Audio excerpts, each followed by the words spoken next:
ni Flap TZ nung M2. M2. The XP Baxa. Tapos may kasama pang Lancelot. Oo nga, ni Carl. Diba? Yun yung ano eh, yung Easy Brothers na nagpalit pa rin. Ako din, nagpalit ako ng IGN, ng ano eh, Facebook name ko nun, ginawa kong Gless TZ eh. Ayun na. Nilagyan Iba ko eh. ng TZ yung pangalan ko eh. For sure kayo din, nagpalit din kayo ng TZ nung mga panahon na yon, and we are seeing that right now. Yung nostalgic effect ng Baxa Lancelot combo, and it's time for RSGL Ganador to pull that off. Pero Soren Tupac, surprisingly siya pa. Yung sila pa ni Aries yung nakalamang doon sa mid lane poke. Nakakita rin tayo ng ibang Harit ngayon. Hindi siya naka-festival, hindi rin siya naka-tenacity. Ano siya eh, parang parang wala. Ang hirap na rin talaga i-predict ng mga players natin kung ano yung gagamitin nilang emblem sets. And going back, yung emblem kasi na yan din yung bumaliw sa atin nung bago-bago pa lang yan eh. So mas nagiging playful ngayon ng bawat members at bawat players natin when it comes to emblem sets, when it comes to rotation, when it comes to hero picks. Pero naramdaman yata nilang nandun si Ninja. Sakto rin na nag-back away. Pero Dangero, subukan niyang targetin si Aries, pero hindi pa eh. Innately fighter pa rin kasi ang Phoveus. So, makunat. Oof! Ay, ang sakit! Merong mga pagtusok na ginagawa si Ninja that could have been a kill if sakto, pero nawalan din ng minions at nawalan ng kakayahan para mag-dive. Pero walang purify ngayon etong si Aries. Entering the turtle 10 seconds, pero tingnan mo yung presence ni Dangero and even ni Ferds. Oo nga. Diba? Parang ramdamin mo ang apoy. Grabe yung freeze. Ng isang Doc Ferds. Parang, tama ba yung nakita ko? Pinulback niya pa yung isang caravan? Yata. Diba? Para lang hindi agad pumunta doon sa may turret area. Talagang pinifreeze nila yung RSGL Ganador ngayon. Pinipigilan nila itong si Andre na magka-level 4. Low din si Ninja, so hindi makakontest ang RSGL Ganador. Grabe. X-Nova, magpapakita pa doon sa may purple camp, doon sa may purple pit, and even si Sai, as of now. Double lane, para nga naman mas maging maaga para sa RQ na magkaroon ng snowball effect doon sa kanilang Harit. Knowing na ang hero nga din naman ni Mingguin kasi pang late game pa yan eh. So okay lang. Ang kailangan mo lang dyan yung mga mystic field mo, yung mga pangharang mo lang against your enemies. For this matchup and for this specific game, parang yung gold lane, hinahayaan lang ng dalawang teams eh. Lagi kasi malikot naman sila parehas at hindi magkakamatayan yan ng walang some random na nangyayari. Diba? At pinupuhunan na nila ngayon yung pagkuha ng mga objectives and pag-punish doon sa XP lane. And that's what RRQ has been doing for 2 games right now. Ngayon, it's time to gank the gold lane. Nandiyan naman si Ninja, yung paghahanda din ng RSGL Ganador na next na ikot nito dito na. Oo, alam mo na-anticipate na nila kung nasaan gagalaw yung kalaban nila. Siguro dahil na rin to dun sa game 1. Diba? Parang umabot na rin naman sa punto na kaya naman ng RSGL Ganador sabayan yung RQ Kaito. So, medyo nababasa mo na yung kalaban mo kung ano ba yung gagawin nila. Sai dito ang mamamataan. Pero kasi masyado pang maaga eh. Medyo makunat din ng isang Harit early game. Yung tipong hindi mo basta-basta kayang patayin yan. Pero si Dangero, ito na yung mga extra na pinapakita sa atin ng RQ Kaito. Napa-demonic force na doon itong si Aries at tutuloy niya yung paggamit. Pero para lang din naman makalapit kahit papano doon sa mga minions. Birds. Wow! They were able to successfully invade. Wow! Ninja. Meron pang pa-warning shot si Mingguin. Kaya nga eh. Diba? Maliit na lang yung maliit na lang na yung anak na lang ng purple buff yung kinukuha nila ng RSG. Pero si Mingguin, kala nyo sure ball makukuha nyo. Hindi. Meron pa akong gagamiting ultimate. Pero labanan ng turtle. Sino makakuha nito? Napilitan gumamit ng Heart Guard doon. Retribution battle. Ang makukuha at makakuha pa rin ay RELG. Napilitan si Ferds mag-flicker. At itutuloy dito ni Ninja. Susubok na dumasa away. Pero ang sakit na binibigay niya damage ni Dangero. Aray! At first blood pa lang pala yun. Ay, pero sa taas. Susubok kumuha ng counter kill. Mapapap, pwedeng tumalon. Pero hindi itutuloy ni Aries. Pero nakuha pa rin ng RRQ Kaito yung buong platings, Oh yung my. buong energy shield doon sa may bandang itaas dahil lang sa pagbibigay at pagpapakita ni Xnova ng kanyang sarili at ngayon si Robin na naman ang kanilang ang mamatain dito sa may bandang itaas. Pero sige, transition muna kay Aries. Nandyan yung fracture, medyo masakit na damage. Nandyan naman si Xnova for the follow-up crowd control. Pero RRQ Kaito, nung alam nila na, teka parang makakapalag sila, masakit din naman eh. Kung titignan yung lineup ng RELG, aalis. Wala. As in ano lang muna. Focus sa goal muna. Pero si Nida, naramdaman niya Naku rin po. talaga yung hapdi ni Dangero. Isang Nakuha niya kalabit. doon yung Little Wanderer. Pero ang hapdi na rin ni Doc Ferds ngayon. Wow! Nanakaw na naman ng RRQ yung purple buff ng RSG El Ganador. Maya't maya ginagalawan ng kaharian ang RSG El Oh, Ganador and Nidja. Oh! Nidja is down. Dangero after niyang kumuha, after niyang magnakaw, babalik sa ulit para subuk. Ay, alam ko low yun eh. Balikan ko nga saglit. Napakarami namang kasing dash din talaga ng isang Nolan. Hindi mo akalain na ay mag-in, mag-out, pero kaya niya pa rin naman daw. Grabe. Pero ito na naman yung sistema ng RQ Kaito. 6 minutes, low scoring, pero ang dami nilang nakukuhang objectives. Yung combo ni Xnova and Sai para lang makakuha ng Torre. Tignan mo, nag-summon force dito, may demonic force pa at mukhang mapapatay nila doon si Sai kasi nandun nag-dash. Sakto sa loob ng Torre, pero papasukin pa rin naman ng RELG. Dalawa ang makukuha nila, but it took them a lot. Dahil si Dangero ay kumuha na ng turtle. Meanwhile, Ferds, dalawa yung nakasalubong niya. Aries kasama si Soren Tupac. Tamang sunog lang si Wild One. And Nidja, tamang trabaho lang din naman. Kahit pa paano RELG, that was a good play from them. At least may nakuha sila, hindi lang kills, even turret on the bottom lane. Hindi sila sumasabay sa agos ngayon ng RQ Kaito. Kanina kasi nung lumamang ang RQ Kaito sa Game 1, medyo naging passive na talaga ang RSGL Ganador. To the point na inantay na lang muna nilang magkaroon sila ng items. Pero ngayon, dinadaan din nila sa bilang. So at least na-equalize nila when it comes to kills, etong mismong scoreboard natin. And even yung gold, kanina 3K yan, at least ngayon, almost 2K na lang. At least meron pa rin silang nakuha. Meron na naman mga talon, meron na naman mga Sai! pag-dive. Sai, low on HP. Wow! Pero may implosion play na magmumula kay Xnova. Kaso nga lang tuloy pa rin si Aries sa pag-abot sa likuran. Mingguin may ipet, mapapa-flicker out. Ferds, flickering out as well. Isa lang ang makukuha ng RELG. Sa Pero si taas. Denzero, mukhang siya yung papalit. Parang siya yung gustong maging employee of the month ngayong araw na to. Pero, RALG, makakakuha naman sila ng Torres sa may bandang gitna. And I have to commend, even yung positioning ni Robin doon sa laban, sobrang safe. Parang si Bobby Trix lang eh. Grabe nga. 1-1 na yan eh. Oo, 1-1. Parang 1-1 ni Bobby Trix yung galawan eh. Best pick na yan ni Bobby Trix eh. Grabe. Feeling ko naturuan eh, nasa seminar. Nasa seminar. Feeling ko lang naman, nanonood yan ng live stream ni Bobby. Feeling ko nanonood. Feeling ko eh. Nalalaman niya yung mga hindi dapat gawin. Pero grabe. pero, Sorry, naibitaw eh. sorry Bobby Tricks. Pero ganda nung ginagawa din actually ni Aries. At nahihirapan talaga si Sai sa sitwasyon na yun. Oo. Hindi enough yung mga shields na nakukuha niya dahil dun sa mga kanyang mga dashes. Kasi kayang-kaya siyang patayin ng isang Phobius. Happy-happy talaga yung Phobius kapag maraming dumadash. At ngayon, nakikita natin na sumasabay na ang El Ganador sa mga momentum ng RQ Kaito. Pero nandiyan dash! Teka lang, tinatahi-tahi sila ngayon ni Nidja. Wow. Mingguin is down, pero may Implosion. implosion play na gagawin. Etong si Xnova, pero si Aries, ginagawa lang niya yung kailangan niyang gawin, which is to go to the backlands. Patutulak ni Xnova pabalik. Kaso nga lang, low on HP ang mga members ng RRQ Kaito, kaya mapipilit na silang mag-back away at mahahawakan ng RELG ang posisyon sa Lord. 1-for-1 trade lang din naman na naging palitan nun.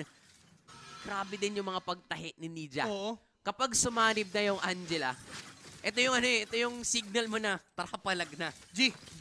Kapag merong Angelang sumanib sa'yo, kahit minsan nga, kahit low health ka, Oo eh. mapipilitan kang lumaban eh. Pero Dagdag tibay lang sa loob. matik, dagdag confidence talaga. Pero for RRQ, mukhang gusto talaga nila mag-set up ngayon. Teka, nilatag na yung Summon Force. Nandiyan na naman yung Last Insanity na magmumula sa members ng RRQ Kaito. Kay Denjiro, mapupunta yung Lord. Tuloy-tuloy Yes, si Nija. sa pagtalon. Si Ija nasa likuran. Naghanap ng target. Naku po, bagsak 3 mula sa kaharian.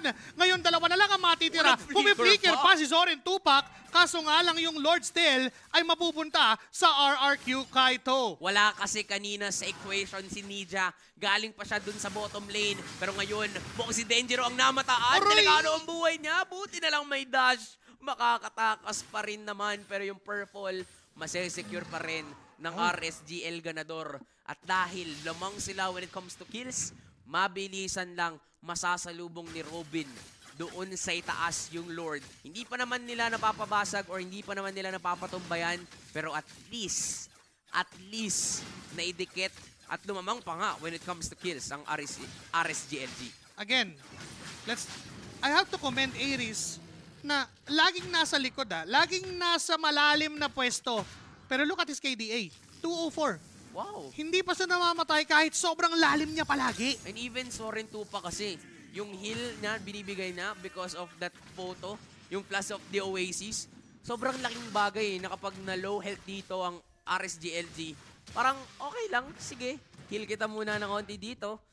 Hindi pala natatali ng pagkakaibigan yun. Oo. Pero at least meron kang love waves para magbigay ng pagmamahal sa tropa mo. Tama naman.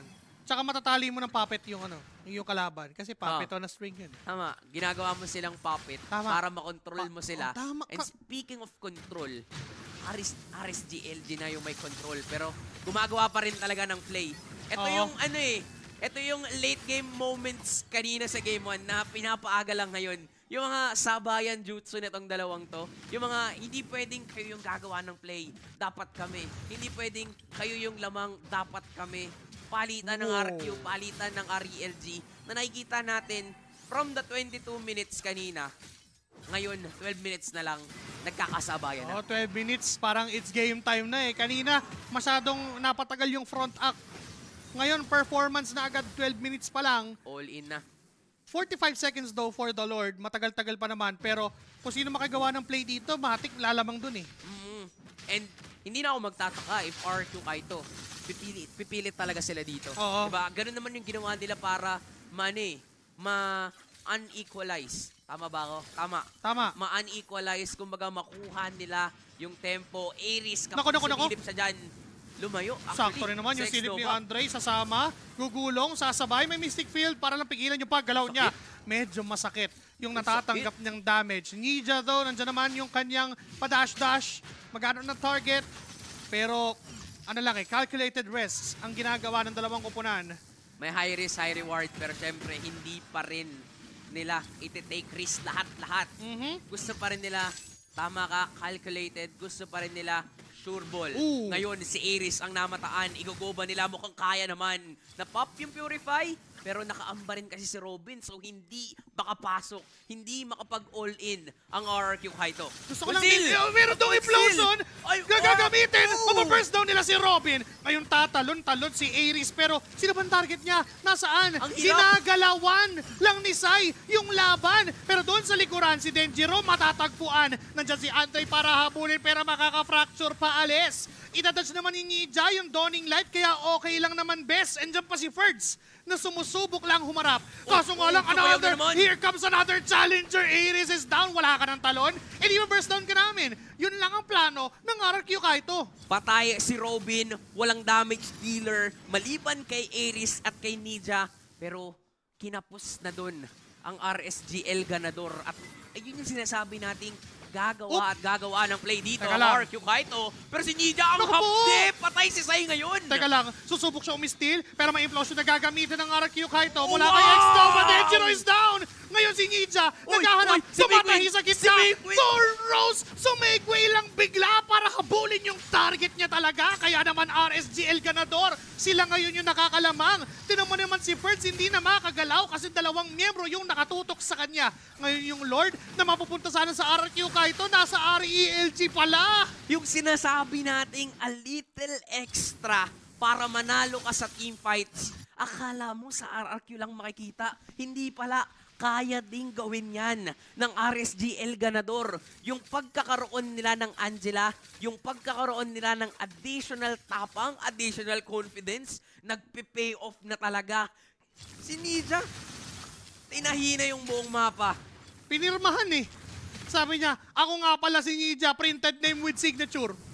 Antindi. At hindi lang yun basta signature. Malaking signature yun. Kasi 3 miyembro ang pinatay nila. At ang nakakagulat dun, sinet-upan na siya ni Xnova. Pero grabe kasi ang heal na meron dito. Si Soren Tupac. Hindi na ako magtataka na talagang naging MVP si Soren Tupac nung ginamit niya rin yan last week. Kasi ganito pala ang nabibigay. Ito ang gabay ni Soren Tupac. Ngayon, nandyan na naman. At mababurst down ng mabilis. Actually, yung Lord na yun. RRQ Kaito, still good Grabe. defense. Ang taas ng clear wave nila. Imagine that's an X-Borg and Savior. And ano sa totoo lang, parang ito na yung moment kanina na, di ba yung malaking nakuha ng RQ? Ayan na. Tapos bumawi yung RSGLG. Pero for RQ, okay lang. Ang kailangan nila dito, gumawa ng play, setups mula kay Xnova. Pero clearly, nahihirapan din talaga si Sai dito. 'Di ba? Yes, kaya niyang sayawan or iwasan na si Ares. Pero, hindi niya kayang iwasan yung dashes ni Nija. Oy, talagang babypassin yung mga minions. Yun yung nakakatakot sa mga Lance users. Yung kayang tumahi ng minions. Walang paki kahit diretso sa likod. Meron talaga silang parang expressway papunta sa likod kapag may mga minions. Nag-aantay pa yon na may minions talaga. Oo, yung mag-aantay. Wag niyo i-clear wag niyo i-clear. Tatawiran ko eh. Ready umabot sa likod eh. And wala din kasi ng pampigil ang RQ Kaito. Ang meron lang sila dito, setup next Nova, implosion, kasi yung knock-up, yung tulak. Pero kasi bukod dun, wala na. 'Di ba? Oo. And risky para sa RQ Kaito na ibuhos naman lahat kay Nija kasi nandyan pa rin si Robin. So pick off talaga yung kailangan nilang makuha dito. Pero paano mo pick offin yung isang miyembro ng El Ganador kung ready si Soren Tupac? 305 para sa isang Angela. Again, 305. At nandyan na lang siya sa base The nila. classic Angela move. Base lang. Yung hindi ka na dapat lalabas kasi baka ma-pick off ka pa. Yun yung mahirap kapag Angela user eh. Yung alam mong nasa base na lang siya. Wala na, hindi na nagpapakita. Ayan yung mga ayan yung mga tipong problema ng mga Valentina users kapag may kalaban silang Angela. And ngayon walang Valentina, pero problema pa rin kasi wala eh. Hindi nila makita eh. Pwede mo sanang pick off and gugustuhin mo sanang sayong unang mawala. Kaso wala eh. Paano mawawala eh? Hindi mo nakakita. Tama naman. Ang magiging shot call na lang ng RELG dito eh. Sanib ka na lang kapag kailangan na. Ayan na nga. Mukhang kakailanganin na rin munang mag-back away ng RQ Kaito. Pero, ano lang eh, pachi-pachi lang ng mga damage. Pero Denjiro? delikado si Andre Denjiro! Woo! Retribution para kay Denjiro pero kukunin kapalit ang buhay niya. Ngayon, RELG. Wow! Naghahanap pa ng targets at grabing steal yun. Napakatindi. Kung akala mo may pangtahi si Nija, kaya rin daw ni Denjiro. Walang minions, diretso, transition hanggang dun sa likod, hanggang dun sa Lord, retry, patay pero okay lang. Dash, ulti, retry, bye-bye. Babay kasi namatay siya. Oo eh. Pero babay na okay lang. Kasi ang sakit sa puso nun. Ay, Akala mo, RSGL Ganador sila yung may hawak ng Lord.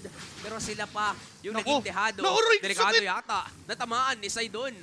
Ang dami nga namang binabato talaga dito ng RQ Kaito. Ito yung sinasabi natin. Hindi pumapayag ang dalawang to na wala or meron silang gagawing play. Tulad yan, may play na naman, Xnova. Pero hindi nila ipipilit si Ares.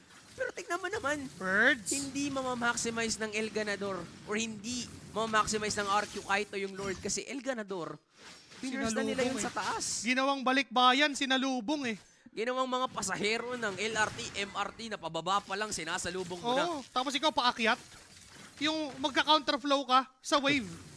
Pero naman 2,361 Hindi na na yan lang yung HP. makakatok. O, diba? Hindi na nga. Hindi na pinakatok. Wala eh. RELG. Nakikita natin dito, nasa kanila yung lead. Pero RRQ, alam mong nandyan yung nandyan yung tapang, Oo. yung confidence na nakuha nila from game 1. And parang yung ginawa ni Denjiro kanina, statement lang yon na kung kanina, Nidia, inaagaw-agawan mo ako, kaya ko din yung ginagawa mo eh. Kaya ko din yan eh. Ganyan din ako eh.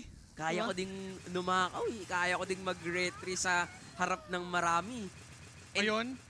Ang hirap actually kapag nanakawan ka ng ganong Lord. Kasi nalilipat yung shift, nag-shift yung momentum dun sa team na nakakuha. Medyo may din yun eh. Nagawan ako. Akin, Yung may ganun. sorry akin. Sorry. Bawi Tapos na lang. magiging call ng kakampi mo. Bawi lang. Okay lang. Bawi lang. Ganun Pero eh. may yun eh. Meron, May kirot yun eh. may sakit yun sa'yo eh. Na, lalong-lalo na to sa mga, sa mga junglers ha.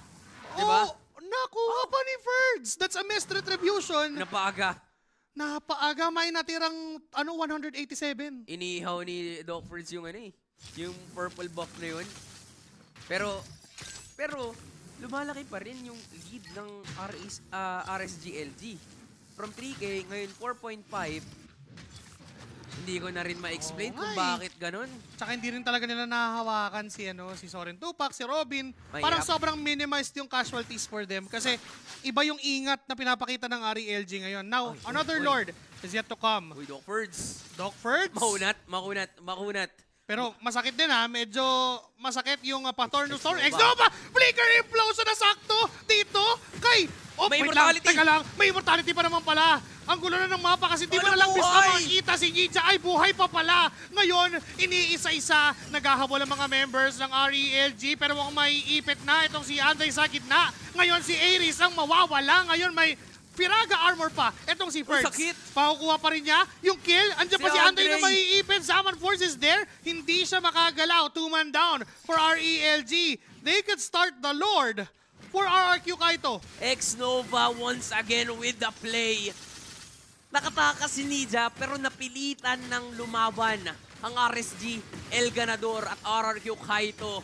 Eto na naman sila, yung extra play para lang may panalo yung laban. Okay nang mag-pop yung immortality basta ma-secure ang Lord at RRQ Kaito. Sila na naman ang may hawak ng tempo, may hawak ng control at RSG.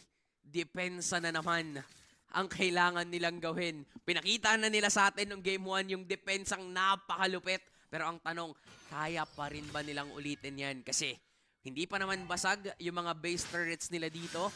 Pero mas may tapang na ang RQ Kaito knowing na lock items na lahat. Even etong si Exnova, isa na lang yung kulang Wait niya. lang, pero baka makompleto na yan kapag pumasok sila doon sa base ng RSG. To be honest, medyo mababa yung clear wave ng RELG. That's just a Phoveus and an Angela. So, medyo Mahirap. problema kung paano sila dedepensa. May Lord, sabay, yung gitna, taas at baba, kumatok, pumasok, pwersahin na lang bigla. Ngayon, tatlong tore ang babagsak.